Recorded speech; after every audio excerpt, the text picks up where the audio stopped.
Good evening. Thank you for joining me, Dorothea, on Through an Orthodox Christian Lens. It is September 18th, 2025. I'm going to be talking about the Kirk assassination case, even though they are basically closed it up, said, we got the person. It's a closure for everyone. And even though we haven't shown you most of the footage. So anyway, I'm going to tell you what I've been following. I've been following Candace Owens and her investigation on this, as well as I just saw Redacted today. So I'm going to share a little bit of that, and then another analyst's opinion on this case, but also from a different area, like having to do with Izzy's or Netanyahu, because he's been very vocal on this assassination of Charlie Kirk. So we're going to go through some of the things that I have. Now, the first video I saw of this investigation on Candace's channel, she was talking about the text messages and how they were odd, to say the least, that the wording didn't seem to be real. It didn't sound like a 22-year-old. Things like words like negotiation, interrogation, vehicle, retrieve.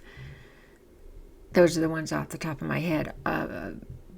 Didn't sound a squad car instead of just a police car. And she'll bring that up in the other video that I'll show you here, but didn't sound very real to me. So I'm going to go ahead and I'll probably make some comments. Also, immediately, hours, not even very many hours after the terrible assassination, the shooting of Charlie Kirk, Netanyahu was immediately on the air on a lot of U.S. channels news to explain his connection and his how great his relationship was with Charlie Kirk, as you know, and he continued to do this today, and we'll get into that. So I'm going to go to her channel and just give you a little bit of what she talked about yesterday.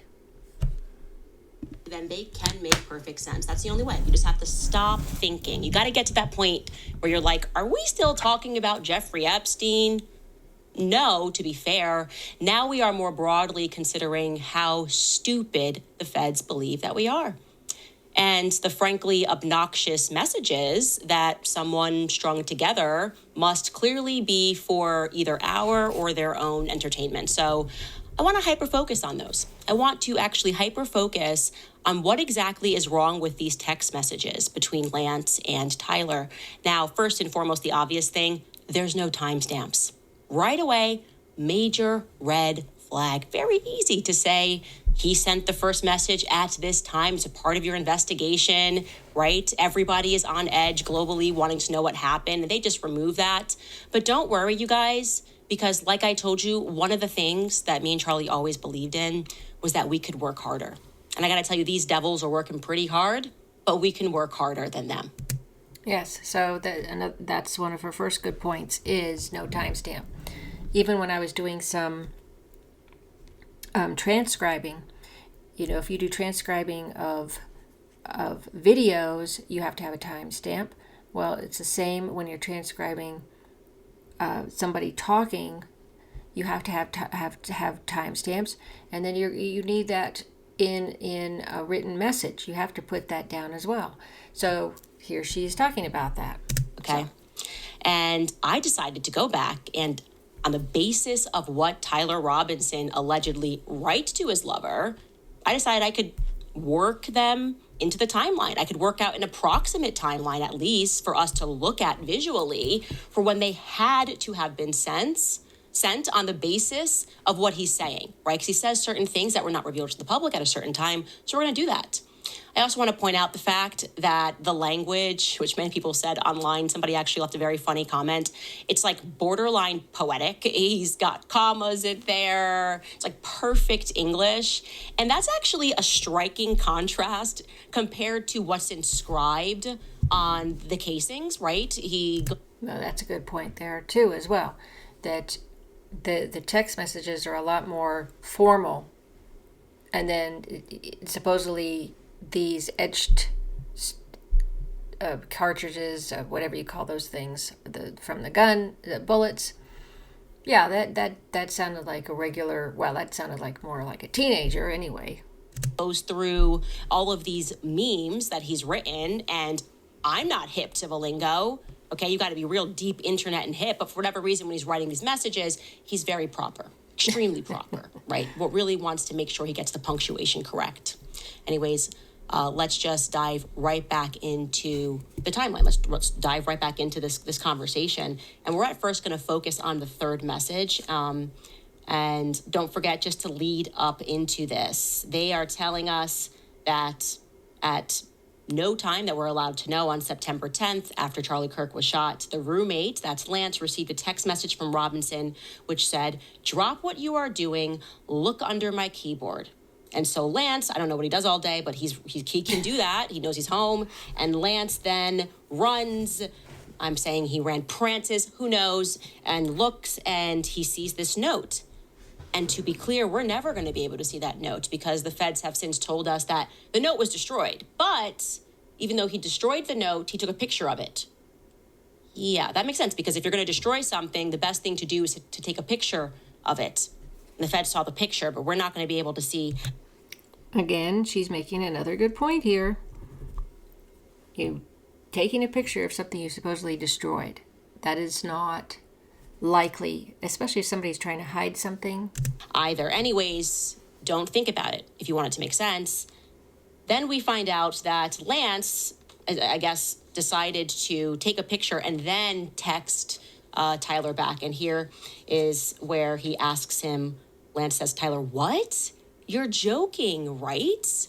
Because, the note said, "I had the opportunity to take out Charlie Kirk, and I'm going to take it." So Lance is like, "What? You're joking." And Robinson says to him, Tyler says, "I'm still okay, my love, but I am stuck in Orem." That's the town, okay, that UVU is at. "For a little while longer yet." So poetic. A little while longer yet. I'm going to look that up on my phone later. "It shouldn't be long until I can come home, but I gotta grab my rifle still.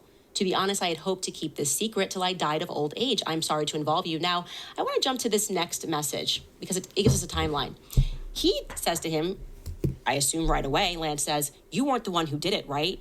And Robinson says, "I am. I'm sorry." And the roommate says, "I thought they caught the person." Okay. And Robinson responds, "No, they grabbed some crazy old dude, then interrogated someone in similar clothing. I had planned to grab my rifle from my drop point shortly after, but most of that side of town got locked down. It's quiet, almost enough to get out, but there's one vehicle lingering." Okay, so that lets us actually be able to drop that into the timeline pretty simply. Why? Because we know, we can pull up this timeline, that they at first thought it was George Zinn, so that's who he's referencing, some crazy old dude. And on the timeline, Skylar, if you want to pull that up so we can go through it, what time Charlie gets shot at 12:23 p.m. Scroll down a bit. George Zinn, we learn about 30 minutes after that, George Zinn, the decoy boy, that's when it's announced that he's a suspect in custody by the Utah police. But it's not until, by the way, 5:30 p.m., because he mentioned that second suspect, and he curiously says in that correspondence that he's wearing similar clothing, which I... Okay, so before we go on to that, about the George Zinn guy, as I played that monologue of George Galloway the other day for you, the background of this man who happened to be there at in New York in 9/11, the way I understood it, he was a witness there. He's been in other things. He's supposedly, well, he is a J, and I think he's connected in some way to Izzy's, as you know what that is if you've been following my channel. And then he came out, and 30 minutes, apparently it was 30 minutes later here, saying, I did it, I shot him, I did it, shoot me, that kind of thing. But it turned out that was just a decoy. And he says, actually I have that up somewhere. Man in custody admits to covering for real Kirk shooter. George Zinn was initially detained and then hospitalized for a medical condition, the authorities have said. So he was present at the event, yes, and he falsely claimed he was the shooter. And he's saying that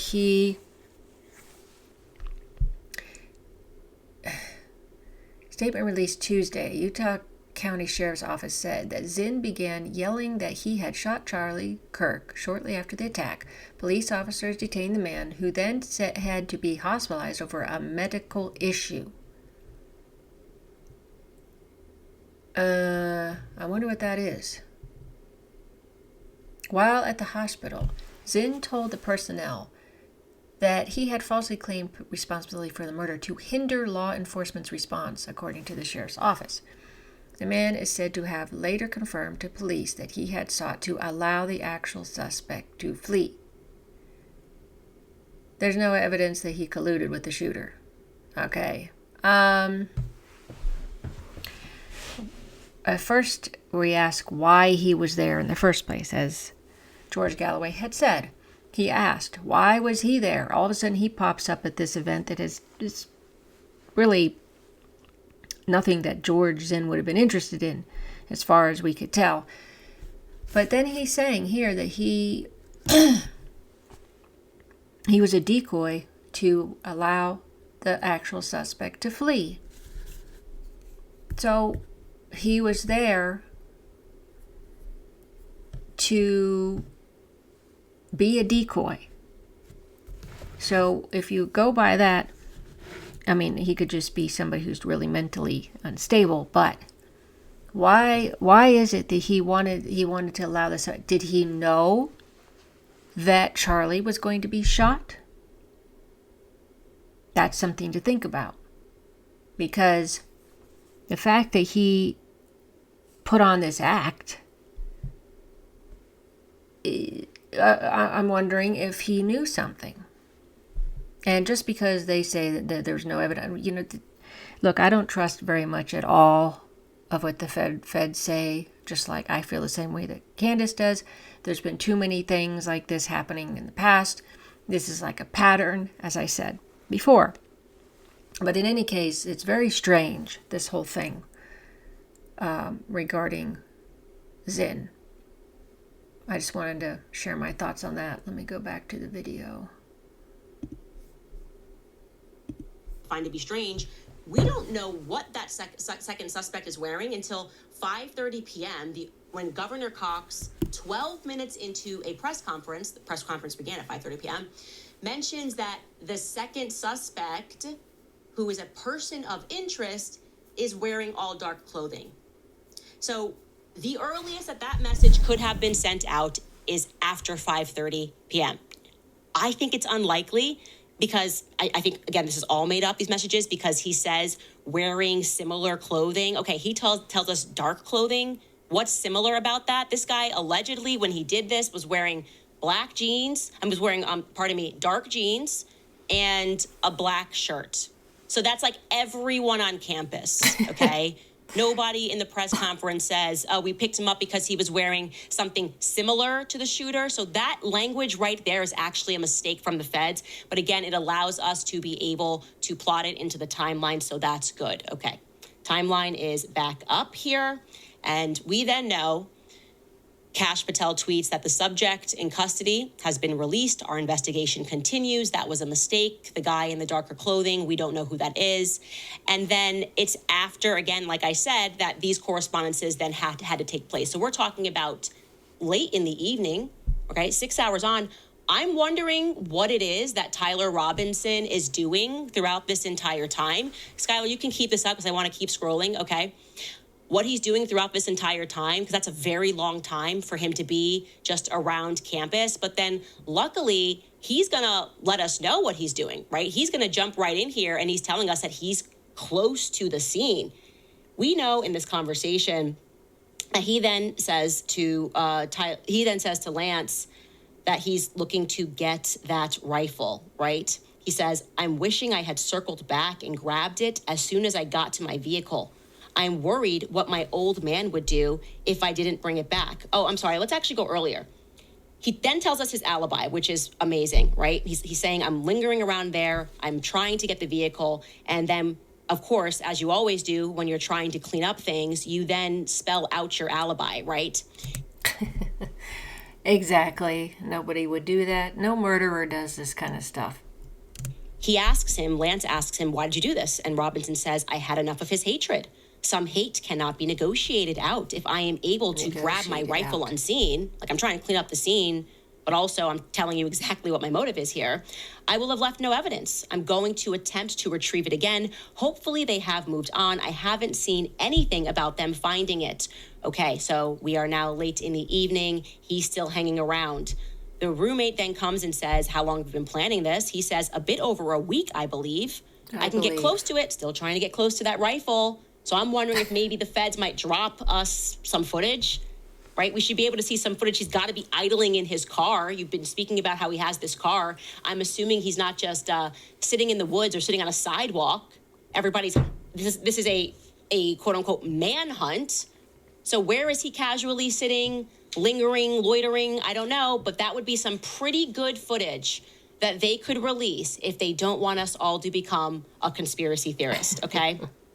He then says, yeah, I've been planning this for a bit over a week. I can get really close to it, but there's a squad car that's parked right by it. That's the drop-off spot. I think they already swept the spot, but I don't want to chance it. And then he tells Lance that I'm wishing I had circled back and grabbed it as soon as I got to my vehicle. Yeah, that's a vehicle. I'm worried what my old man would do if I didn't bring back Grandpa's rifle. I went to exactly where I got this rifle from. Yeah, Grandpa's rifle. I don't know. I don't even know if it had a serial number. Weird, because he's been planning this for a week. He might have checked. Now all of a sudden he's getting in the details and is wondering if it had a serial number. That seems a little strange to me.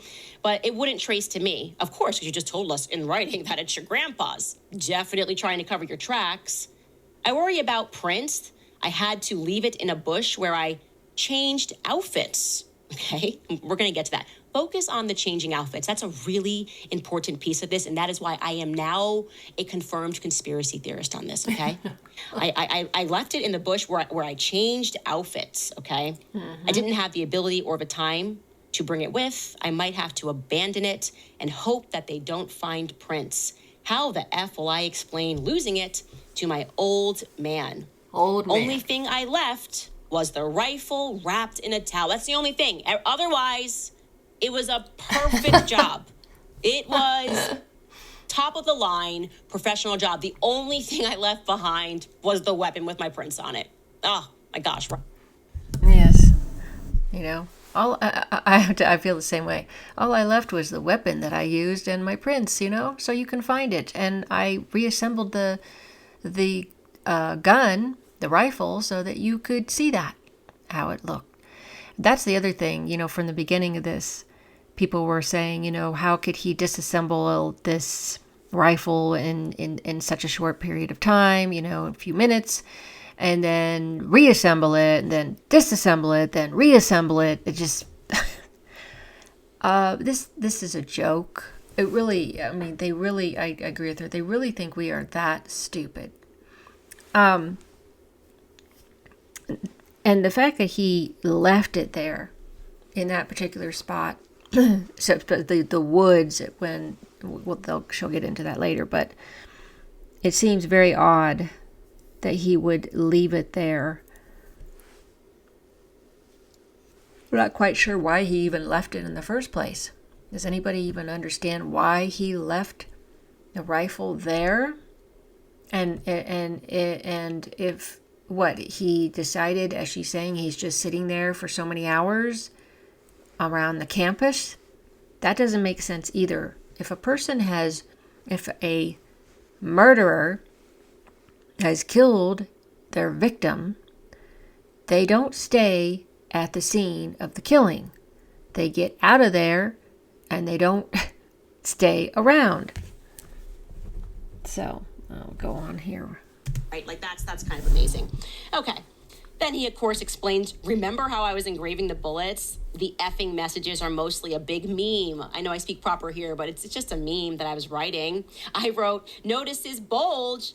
On Fox News, I might have a stroke if they say that, right? If I see notices bulge on Fox News, I might have a stroke. All right, I'm going to have to leave it. Oh, that really effing sucks. It's almost perfect. Okay, so he then ends this message. This is all from the day. This is all we have from September 10th, okay?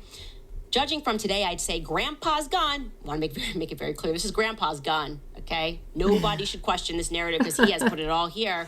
I'd say Grandpa's gun does just fine. I don't know. I think that was a $2,000 scope. Okay, so that ends that exchange. Now, I have a couple of notes here that I put here at the end of day one as we worked in this correspondence, which all had to happen, let's call it 7 p.m. earliest, as I say here, which I want to be clear. The campus is 3 to 4 hours away from where Tyler and Lance live together. We have a map here to show you that. So he's just loitering until, like I said, earliest. He's signifying around like 7 p.m. that he's still very close to campus. That's a long day. That's a real long day, just waiting to see when you can go in there. And there's a manhunt, and he's chill. He's chill because he's changed his outfit. How do we know he changed his outfit? Because he made it very clear that he dropped the clothes, his shooting clothes, right there. He got changed. He didn't have time to take the rifle that was in the that he put in the towel, but he did have time to change. That totally makes sense. Of course, she's being sarcastic. Yeah. Again, I guess he was supposedly sitting there for so long so that waiting for the police to discover the weapon. Again, this doesn't make any sense. And also, I just don't see why he would have. Why did he leave it in that spot? Why didn't he just get in his car and leave with the weapon? And then, he could have just chucked the weapon on the way home anywhere, and that would have been a better place to stash it, because it wouldn't be right there on campus where the shooting took place. I would think that he would have driven off, and, halfway home, he could have just gone and, actually dumped it in some woods somewhere or whatever, some random place. So to me, this doesn't really, none of this really adds up. And then for whatever reason, he had to leave the rifle with the prints on it, okay? What's interesting about that, though, is we should recognize that, curiously, what they've removed from this indictment, again, relevant to the clothes, was the fact that, and the governor's going to say it, that we are told that he at first enters campus on this day at 8:07 a.m. TMZ shows us the footage, remember, of the man wearing a maroon T-shirt and shorts. That's how this day begins. That is walking through a neighborhood just outside of university grounds. The Governor Cox has confirmed this is him. Not mentioned in the indictment. That's curious. Seems very relevant. Surely, you guys should be mentioning that. The outfit. What did he do, by the way? From 8:07 a.m. when he walked onto campus to when he is then seen walking back onto campus at 11:51, it's about 4 hours. Something else the feds could release to dispel any conspiracy theories would be him walking back to his car. You're telling us he then goes back to campus and he's in a different outfit. Can we get him leaving campus? We know the place is covered with cameras. That would make me feel better. if you showed us him leaving campus and then we see him coming back in a different outfit, again, not clear why he couldn't just wear the outfit he was going to. Yes, leaving campus. I mean, that would be I would think that's more regular of what police do, is they'll show the suspect leaving campus. Now, they have him crawling off the roof, apparently, in one of the videos. But why didn't they show him getting in his car when, I'm sure the parking lot had cameras and all that. But let's go on. Where, since I would imagine you've got thousands and thousands of students that are wearing something as casual as a black t-shirt and blue jeans, I understand a need for a change if you're in a sniper outfit, or if you're wearing a Barney costume. If you showed up and you're wearing a full Halloween costume, then yeah, maybe you should change. But this is just an average college kid outfit. This is just what you expect to see on campus. It's just what boys wear. Anyways, like I said, those would be my points from day one. The feds can release that. And also, I'm wondering, where did Tyler spend the night? Yes. Can they clarify that? He certainly couldn't have made it out of Iran and back there and back to his home. I'm coming home soon. Would have been the wee hours of the morning. This would have been a good time, by the way, if you're really trying to get away with this, to tell your lover to delete the text messages. But he doesn't do that. He's not going to tell him to delete the text messages on this night. Presumably he saw him. They didn't say he went home to his parents' house. So what happened overnight? When did he get home? He's been so thorough in describing that cleanup job. And by the way, we know that Discord is going to later say that those messages were not coordinated on their server, which I would say was definitely a part of the broader plan. Part of the broader plan. Yes, Discord says platform not used in suspect's murder plan. That is also important part, because let me see. I think I wrote something on that. So, when I first heard about the Discord thing, before they said that they didn't have any of those messages on their platform, I was thinking, well, anybody could have just, some professional hacker could have just gone in there, hacked into his account, and put in the text themselves saying it was him, using his username or whatever.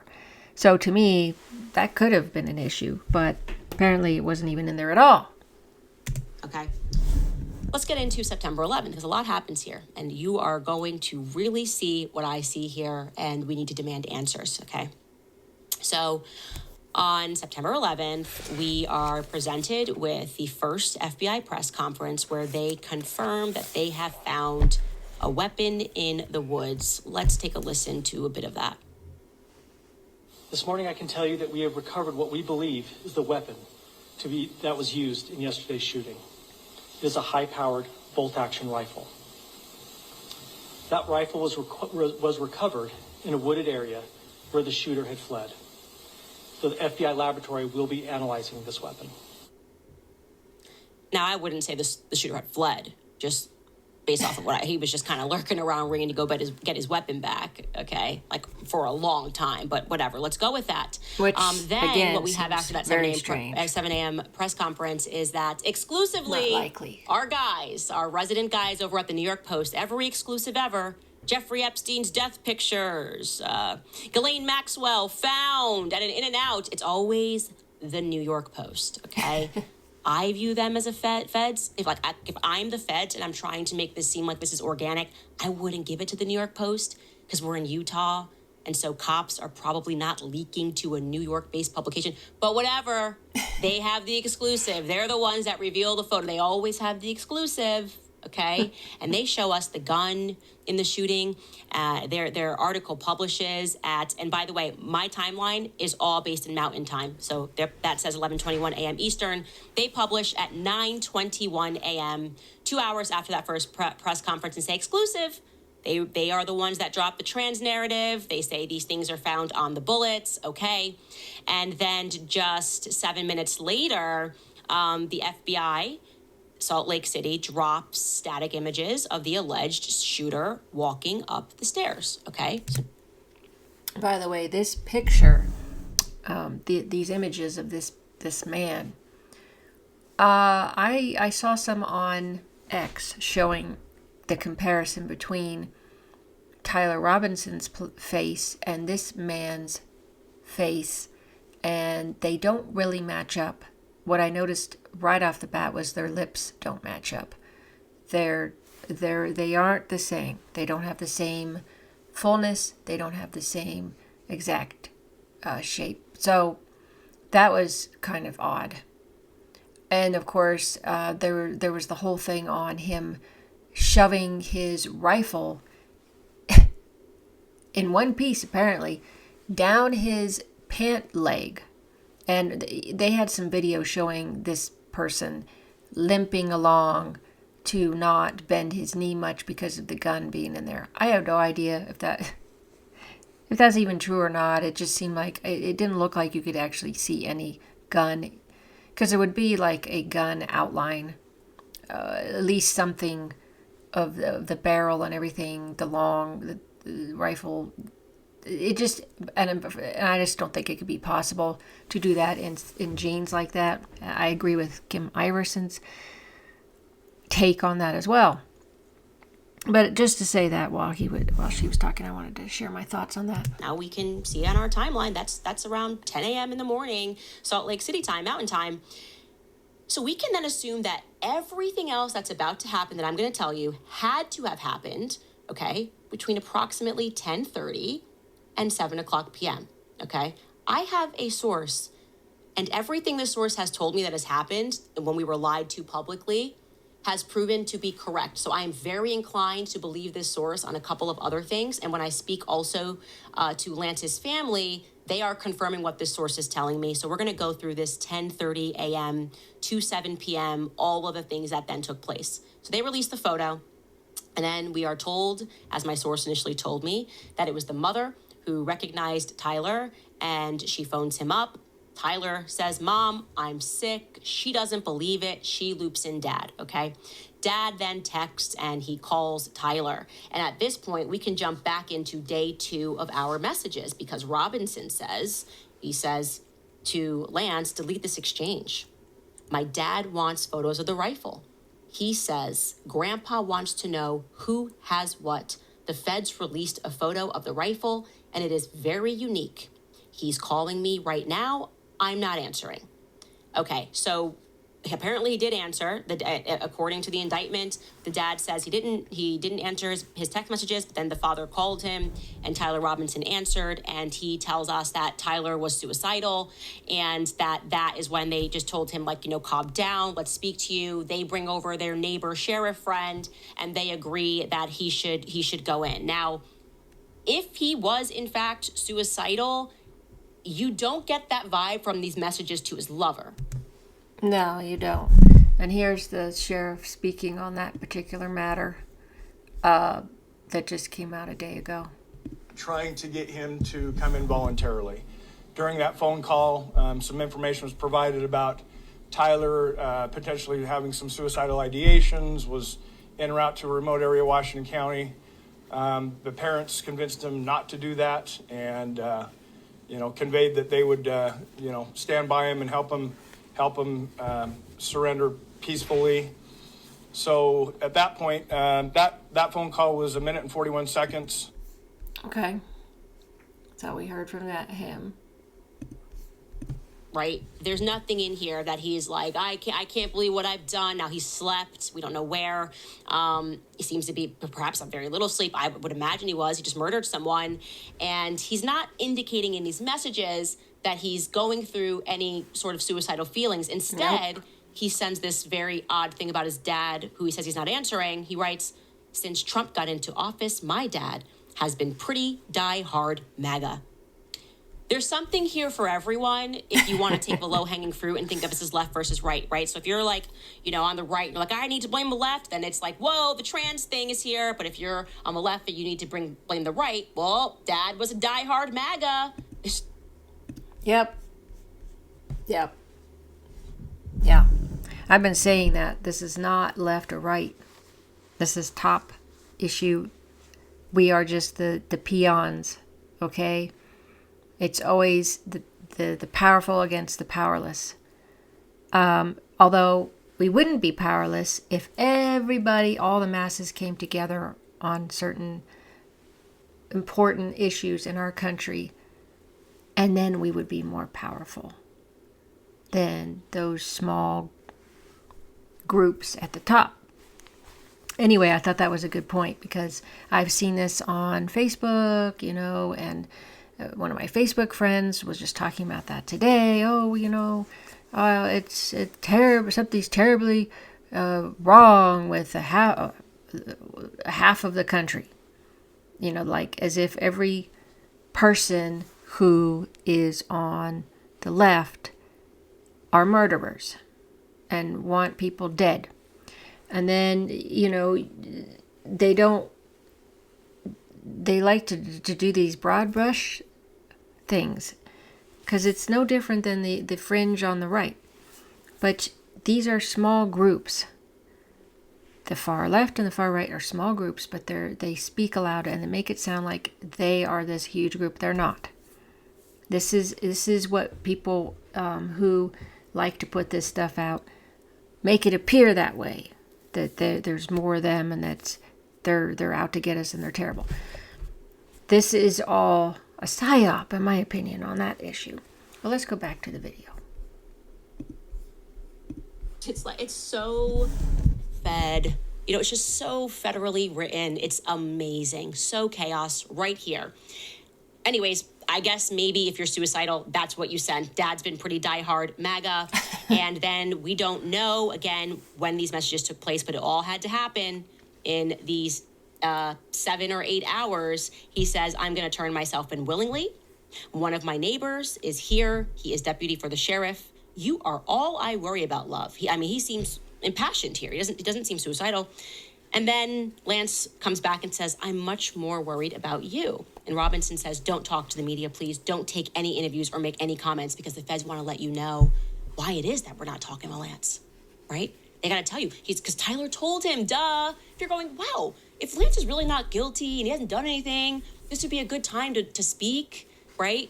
No, Lance is not doing that because Tyler right here says, don't talk to the media, please. Don't take any interviews or make any comments. And if any police ask you questions, ask for a lawyer and stay silent. So that's how it happened. And I want to tell you that we can jump back into the timeline here. Our source informs us that it was around 7:00 p.m. when everybody locally began receiving the text messages that Tyler Robinson was in custody and that they were going to pick him up in Warner Valley. Now, Warner Valley is right next to St. George. So he lives very close to his parents is what I want you to recognize. You've got St. George, you've got Warner Valley. So they said that that's where they went to go pick him up. That could very much be his parents' place. But what's really interesting about that, okay, if you consider that they are telling us at 7 p.m., that this is when all the messages started circulating, then we don't know why the feds say that it was the 33rd hour after the shooting, like a total Freemason number. 33rd hour after the shooting. It took us 33 hours. That would be inaccurate, okay? 33 hours would be at 9:23 p.m. Our person is telling us, and I tend to believe them, that everyone knew at 7:00 p.m., okay? And what they tell us took place thereafter. And this is what I confirmed with Lance's family, because I said, wait a second, you owned the house. When did they pick up Lance? When did Lance go in? When did the home that you own get raided by the feds? Did the home that you own get raided by the feds? And what that family is telling me and what my source is telling me, it's matching, okay? So I'm feeling good about this. We'll say allegedly, but I'm feeling good about this, okay? So Tyler is allegedly in custody, and they are told, don't say, don't speak, don't do anything. The feds, you have to wait for the feds to get there to question Tyler. And that didn't happen until the wee hours of the morning. How do we know? Because we're going to hear that from Governor Cox the following morning. Anyways, but apparently what happens is then they bring Lance in at 11 p.m.-ish. We'll tell you around 11 p.m., Lance Twiggs is brought in for questioning. Okay. And shortly thereafter, that apartment is raided. And I say overnight into the wee hours of the morning is when they first raid Tyler and Lance's apartment. Now, why am I really stressing this out to you? Or I'm stressing this point to you here. Because this would signal to you that it would be absolute BS if the feds are going to tell us bright and early the next morning that the case is closed. They would know nothing. According to Lance's family, this is when they seized his electronics. They say that he's deep on the internet web, that there's definitely going to be something there. And yet they told us that, quite oddly, Lance gets released right back to his parents. Right, not right back. Lance just gets released to his parents while they're raiding his apartment. Why would they release Lance? Wouldn't you think that you would be detained like for at least 24 hours, right? If we're putting this at around 11 p.m.-ish, that they have brought him in and they are questioning him and they are now moving to raid his apartment in the wee hours of the morning, why would they very quickly release him? And beyond that, I'm going to let you know, let's jump in. Okay, so yeah, that's a good point. You know, they still need to go through his electronics, so that doesn't really make sense. So she goes on, but I'm not going to show you the whole video. I just wanted to get through a few items here. I'd suggest you watch her channel and these videos. It'll help you. I have one other one of hers that I'm going to do that she talked about today. And I'm just going to tell you about the part that is important here. I had to leave it, referring to the rifle, in a bush where I changed outfits. Wait, changed outfits? Somebody commented, men don't say outfits. That's a woman thing. Yeah. Okay, yeah, that's true. I would say I changed my outfit.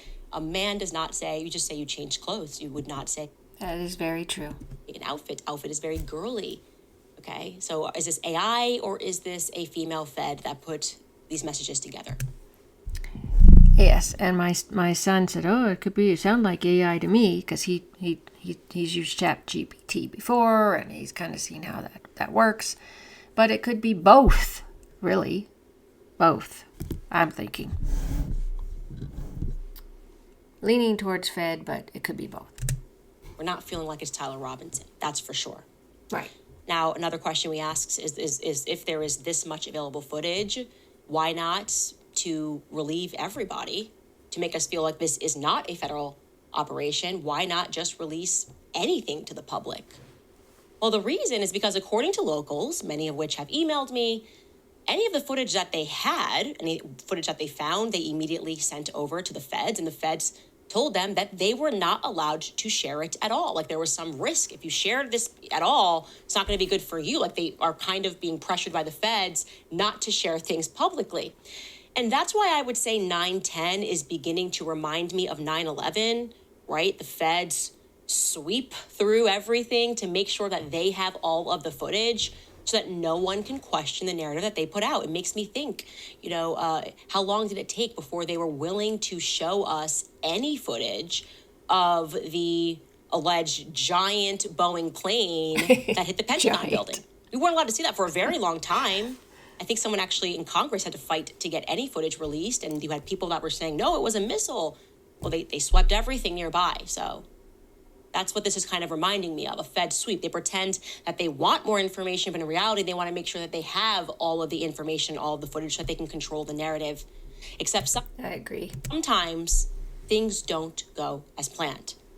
Because before people realize they have anything, or maybe when they're trying to reach out to the feds, they're texting a friend who texts a friend. And the next thing you know, the whole neighborhood in all of Orem has something. And this is what happened. Something made its way around the entire town and into my tips line repeatedly. It is a very clear image of Tyler Robinson, allegedly taken, I'll say allegedly for safety here, but it's looking right according to my timeline, allegedly taken at 6:38 p.m.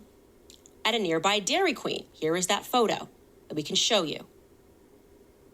Just take a look at this photo. What is wrong with this picture? A lot is wrong with this picture. First and foremost, 6:38 p.m., you just shot someone.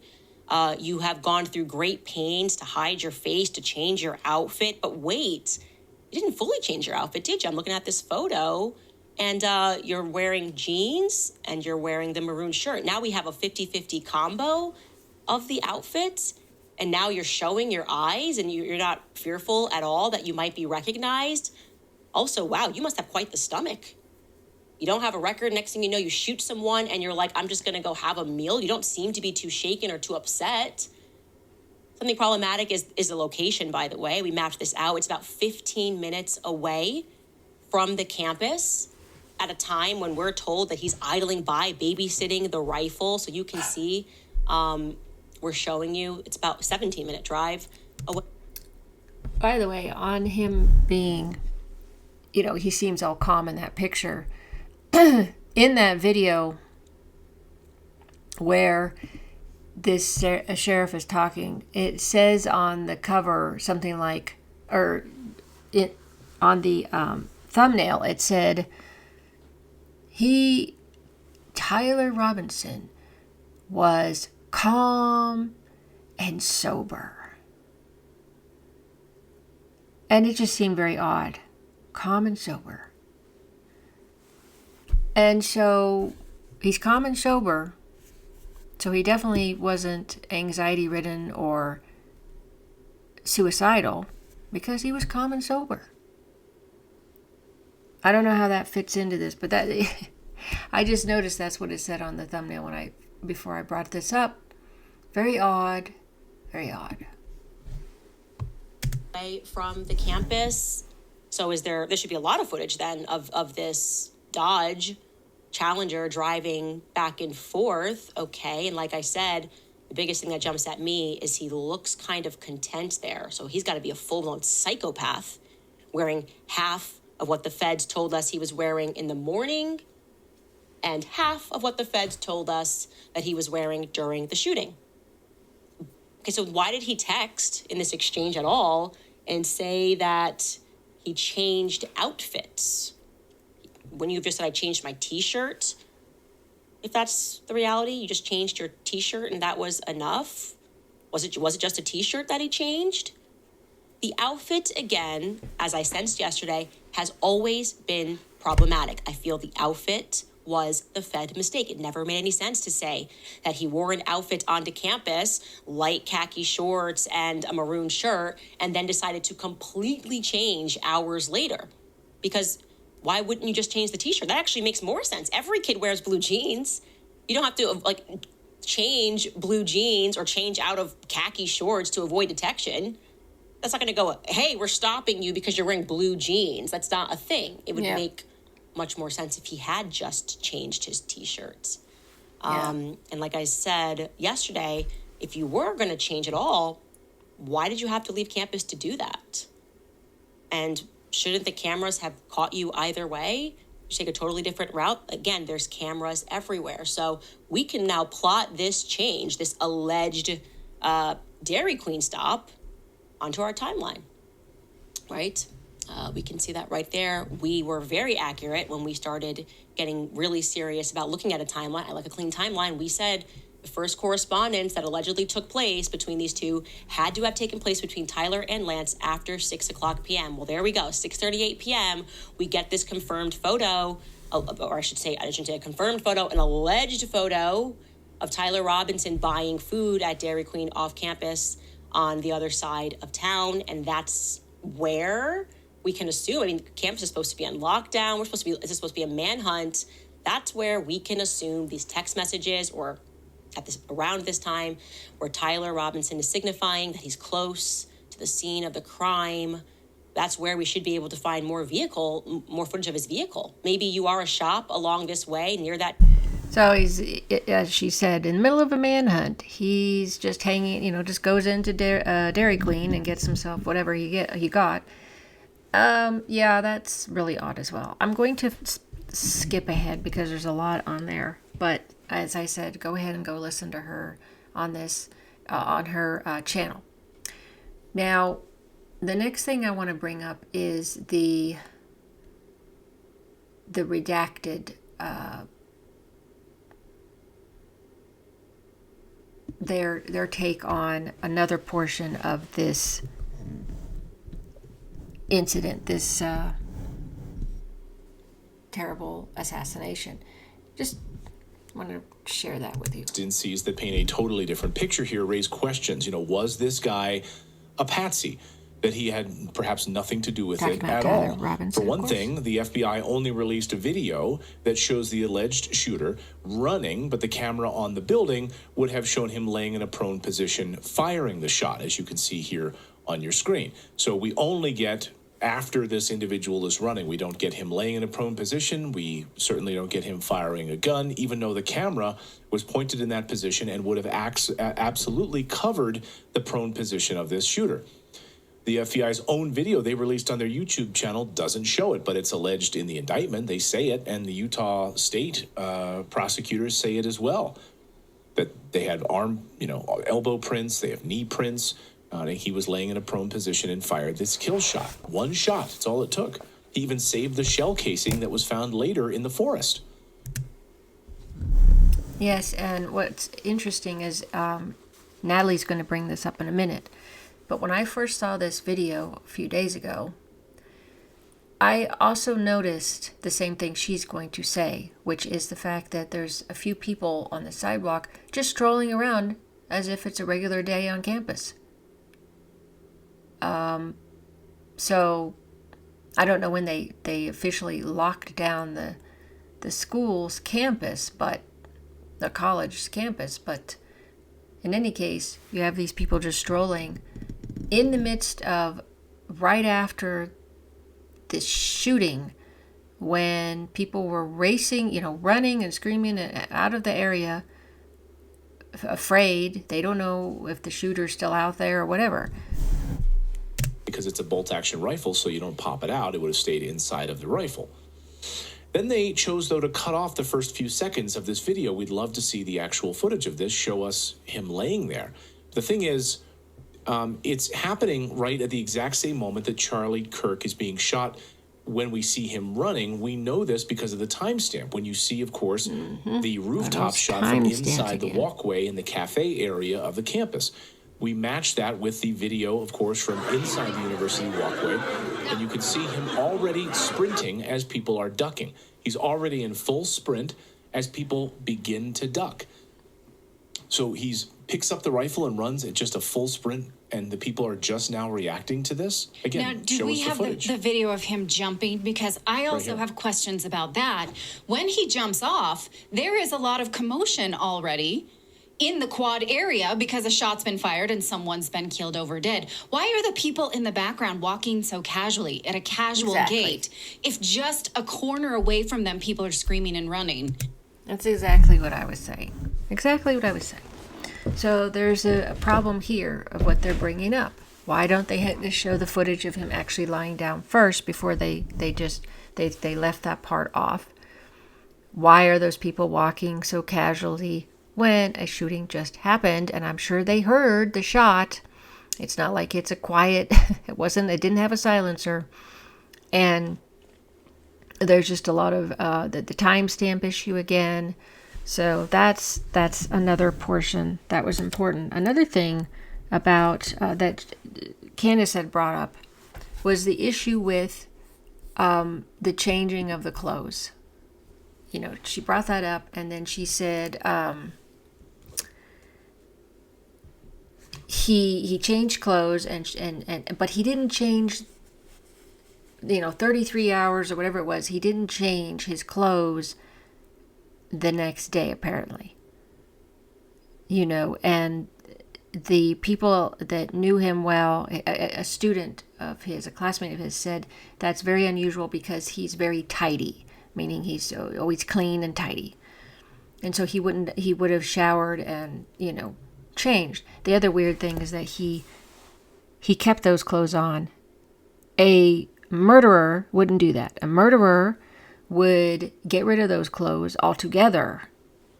The clothes that he wore when he was committing that terrible murder. It would be burned, it would be thrown in a dumpster, it would be buried, it would be, something like that is the way I would see it. So that's another strange thing. Now, now I'm going to share the other side of this with the weird Netanyahu issue with overcompensating and trying to defend himself for something that nobody said that he had done. And nobody has said anything about any evidence or anything saying that the Izzies committed this terrible crime. So I'm going to go and show you what Patrick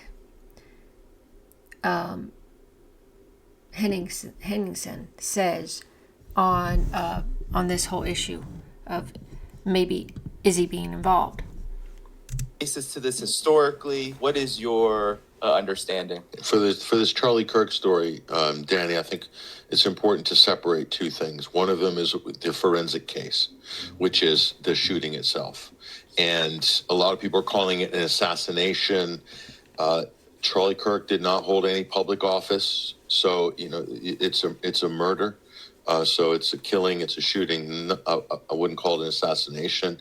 But there's the forensic case. And this is very confusing. It's quite frankly a mess. There were suspects rolled out. The zone was flooded with a lot of information chaos because down to the media coverage being so poor and over speculative, the political, let's say, the polarizing narratives that have really politicized this incident.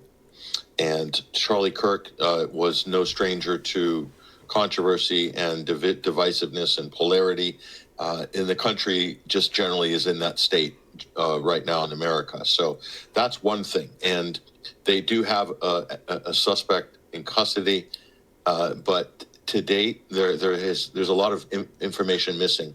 There's no proof yet that we can see that connects the suspect in custody to the gunman, or pulling the trigger, as it were. There's also the ballistic match for the gun and the bullet that would have killed Charlie Kirk. That has not been made public either. Oh, I see. He makes that important point that the can't really match the supposed alleged killer, Robinson, to the weapon and the bullets, apparently. I don't know. That's what I think he just said. So until some of these facts are solidified or not, I believe the suspect's pleading not guilty. That's the initial indication we have. So we're not going to get many answers there. But within that paradigm of the forensic case and the shooting itself, to me, right now, the important question is, was this a professional hit? Was this a professional hit?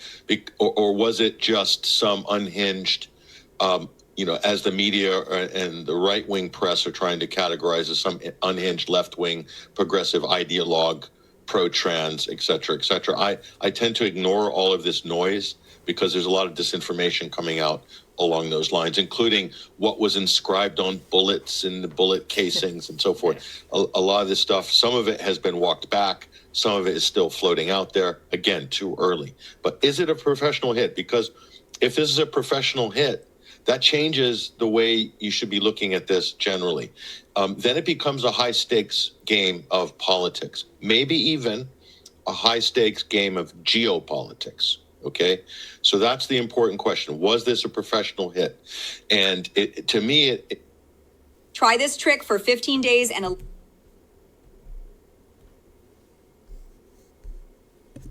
has all the indications of a professional hit. And so that means, who does professional hits? Well, we can shortlist that. A lot of times this would be state actors. Okay, which state actor currently in the international system has engaged in the most amount of political assassinations in, let's say, the last 5 years or 10 years or 20? There's only two countries that might fall into that category. One that is absolutely provable, which is the state of Israel. The second being the United States. Okay, and there's a few other states we could put into that category, but Israel is quite open about its political assassinations, especially in the last couple of years. So that's something to consider, especially in lieu of what Max Blumenthal and Annie Parampo, which you've kindly put on screen there beforehand. So then there's the circumstantial case. Now, this is about politics. This is what we can comment on for certain. We can talk about the circumstantial case, the circumstantial evidence, the inference that Charlie Kirk, that he would definitely a committed Zionist from the get-go, but he was wavering on the Israeli issue, especially in the last 6 or 8 weeks. Okay, why is that? You saw a number of people break ranks within MAGA: Tucker Carlson, Megyn Kelly, Charlie Kirk, asking questions, maybe approaching the Israel issue a little more objectively. Okay, and that will certainly raise a lot of eyebrows. Why? Because if you look at the donor class that have been pumping money into Turning Point USA, okay, we're talking about Charlie Kirk was not just some obscure podcaster. This is an organization with revenues of upwards of $100 million in 2024. I don't know about 2025. They haven't filed yet as a not-for-profit. But Turning Point USA is a massive political action committee under the guise of a not-for-profit with a media arm, with an events arm, and they're a force in U.S. politics. But they're only a force because of the billionaire donor class and the multi-millionaire donor class that has pumped money into that organization since its founding in 2012. So it's important to, I'm just giving you a realpolitik assessment here, okay? Charlie Kirk his views over the last few years most likely are a reflection of the views of the donor class that have financed Turning Point and made it the political powerhouse that it is. Okay, it's not a grassroots organization. It's backed by the richest people in the United States of America, oligarchs. Okay, and many of these oligarchs and the foundations, the family foundations that they run, that put money into Turning Point, are also committed Zionists. Okay, and a few of these foundations are exclusively financing Jewish interests or Jewish causes. Okay. So that's something. Now, when you have an organization like this and you're taking billions of dollars and putting aside the Netanyahu allegations of him wanting to finance Turning Point in the latter days of this situation, okay, when you start pivoting away from this issue or you start wavering on this issue, that's a serious thing, because that the money comes with expectations, not necessarily with strings, but with some heavy expectations. You're talking about a high stakes game here. And if you think of Turning Point being the most influential conservative stroke libertarian stroke Christian conservative organization targeting 18 to 35-year-olds, that's the future electorate. So that's where the U.S. will go on the issue of Israel, will go generally in the direction that Turning Point USA is steering it. So if you're Israel and the Israeli lobby, and you're looking at this situation, and they're turning away from Israel, even veering a little bit, like MAGA is, okay, then this is a major existential threat to the lobby and to the state of Israel, okay? Now, how this would play out in terms of the physical world is anybody's guess, and we can only speculate, as Max has laid out a circumstantial case here, to basically raise the question: is there more behind the scenes going on here regarding Israeli power politics and Charlie Kirk and Turning Point and the Trump administration? Now, where did the Trump administration start to break on Israel? Okay, one is just the groundswell of public pressure that's now appearing as a result of this ungodly genocide being carried out by the Israelis with U.S. support, with the support of Donald Trump. Okay, the unconditional support. That's fractured MAGA, and what I think is the key mechanism in this discussion is the cover-up of the Epstein issue. That's when more people have basically bolted from MAGA in the last 2 or 3 months on that specific issue. So you have a crisis right now in the Trump administration, he doesn't have the commanding, all-seeing mandate that he had over his base when he came into office at the end of January. It's very different now. And so when you add Charlie Kirk and Turning Point to that equation, then, I can see this is a cause for concern for a lot of people, not just now, but for the future of young America conservative support for Israel. And Charlie Kirk is a committed Christian. And so, there's already a break with the Catholic conservatives on this issue. That's separate from the Protestant evangelicals. Okay, so and certain individuals we've just mentioned are very prominent in the Catholic conservative conversation, including Candace Owens, who is very close friend of Charlie Kirk for over a decade. So there's a lot to discuss here, Danny, and a lot to look at. And, of course, the Orthodox also. And a lot of questions are rightly, I think, being raised along these lines. I think it's a legitimate line of inquiry. Okay. Really important things that that Patrick said there that I wanted to share with you.